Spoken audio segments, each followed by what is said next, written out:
नमस्कार दोस्तों, मैं हूं प्रदीप डबास और आज का सवाल बेहद सीधा लेकिन बेहद कड़वा है। क्या भारतीय रुपया अब इतिहास के सबसे कमजोर दौर से गुजर रहा है?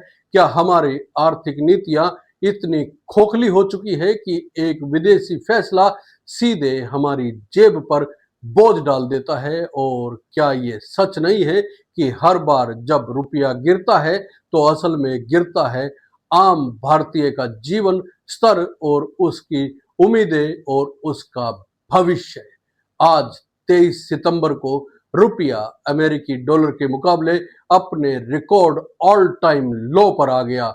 सुबह कारोबार की शुरुआत हुई तो रुपया लुढ़क कर 88.49 यानी कि 88 रुपए 49 पैसे पर पहुंच गया। यह वही रुपया है जो कभी मजबूती का प्रतीक माना जाता था, वही रुपया जिसके लिए कहा जाता था कि भारत की अर्थव्यवस्था चमक रही है, चमक रहा है महंगाई का बोझ, चमक रहा है विदेशी कंपनियों का दबदबा और चमक रही है नीतियों की नाकामी। सवाल उठता है कि आखिर क्यों हमारा रुपया बार बार इस तरह गिर जा रहा है?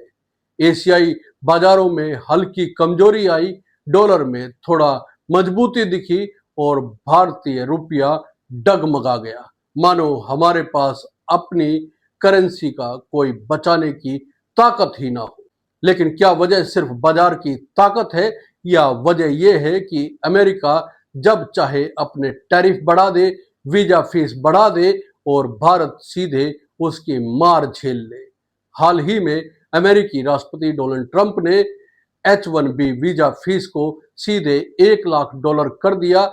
यह सिर्फ एक फीस नहीं, ये भारत के आईटी सेक्टर पर हमला कहा जा सकता है। ये उन लाखों परिवारों पर हमला है जिनकी रोजी रोटी अमेरिकी प्रोजेक्ट्स पर निर्भर करती है या टिकी हुई है।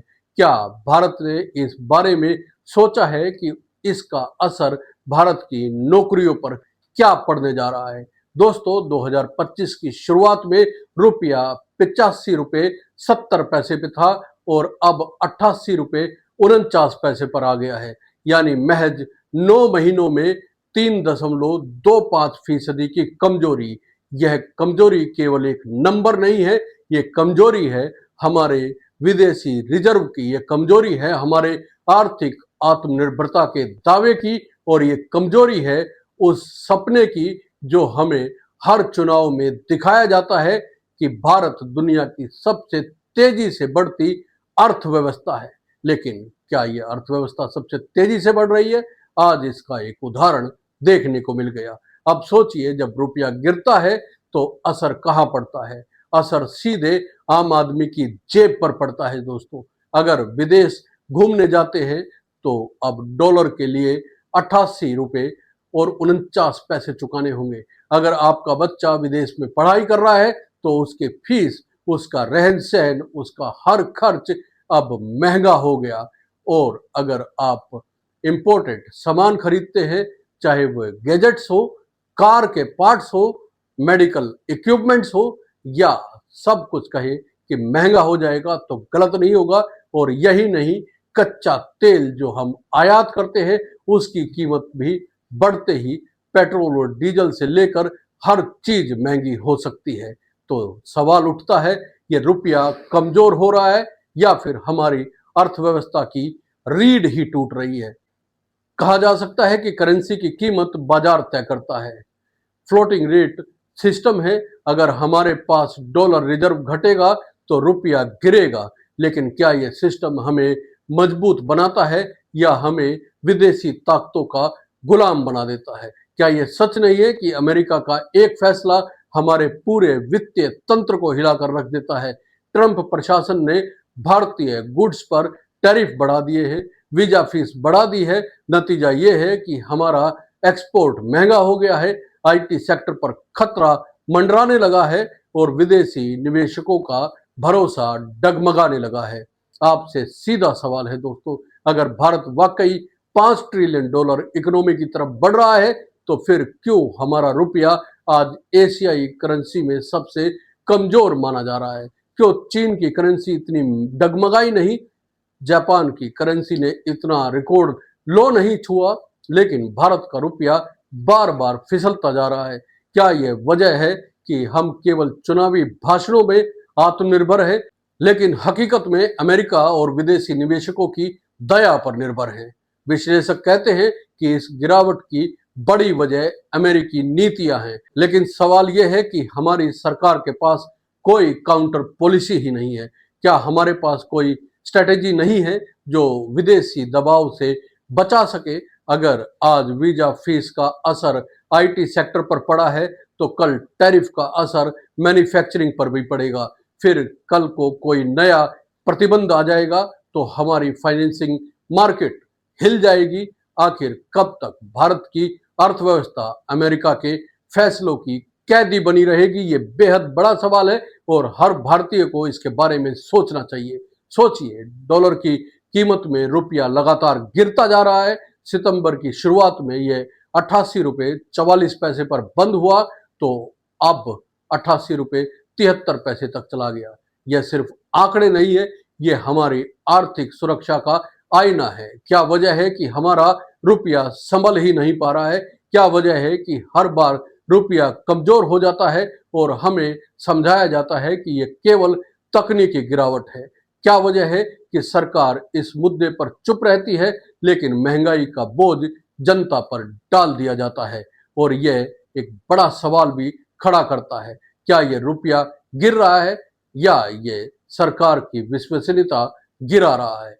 क्योंकि जब सरकार बड़े बड़े दावे करती है और धरातल पर महंगाई, बेरोजगारी और रुपया तीनों बेलगाम होते हैं, तो लोगों का भरोसा टूटना लाजमी कहा जा सकता है। दोस्तों, न्यूज एजेंसी रॉयटर के मुताबिक ट्रंप की टैरिफ पॉलिसी और H1B फीस ने आईटी सेक्टर को बुरी तरह से हिला दिया है। विदेशी निवेशक अब अपनी हिस्सेदारी का पुनर्मूल्यांकन कर रहे हैं, यानी न सिर्फ नौकरी पर असर, बल्कि स्टॉक मार्केट और इक्विटी फ्लो पर भी दबाव बन रहा है। क्या भारत इस हालात से निपटने के लिए तैयार है, या फिर हम बस हर बार यही कहेंगे कि यह अकल्पनीय समस्या है? दोस्तों, यह रुपया कमजोर होना केवल आर्थिक मामला नहीं है, यह मामला है हमारी नीतियों का, हमारे भविष्य का और हमारी वैश्विक साख का। जब विदेश में भारतीय छात्र हर डॉलर के लिए 88 रुपये 49 पैसे देंगे, तो उनकी शिक्षा का सपना और महंगा हो जाएगा। जब कारोबारी इंपोर्ट महंगे दामों पर करेंगे, तो उसका बोझ आम ग्राहक पर पड़ेगा, और जब तेल महंगा होगा, तो महंगाई हर घर तक पहुंचेगी।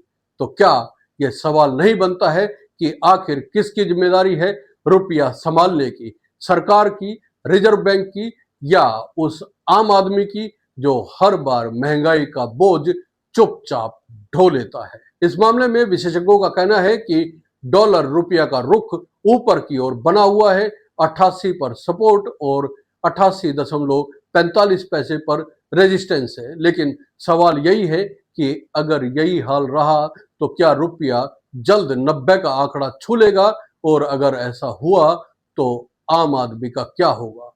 दोस्तों, आप क्या सोचते हैं?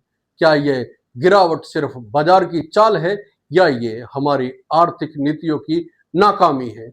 क्या भारत का रुपया दुनिया की सबसे कमजोर करेंसी में शामिल होने की राह पर है? और क्या हमारी सरकार के पास कोई ठोस योजना है, या गिरावट को ऐसे ही चलने दिया जाएगा? कमेंट करके जरूर बताइए आपकी राय क्या है। अगर ये वीडियो आपको पसंद आया है तो लाइक कीजिए, शेयर कीजिए और चैनल को सब्सक्राइब करना ना भूलें, क्योंकि यही वो मंच है जहां पर आपके सरोकारों की आवाज बेधड़क और निर्भय होकर उठाई जाती है। नमस्कार, जय हिंद।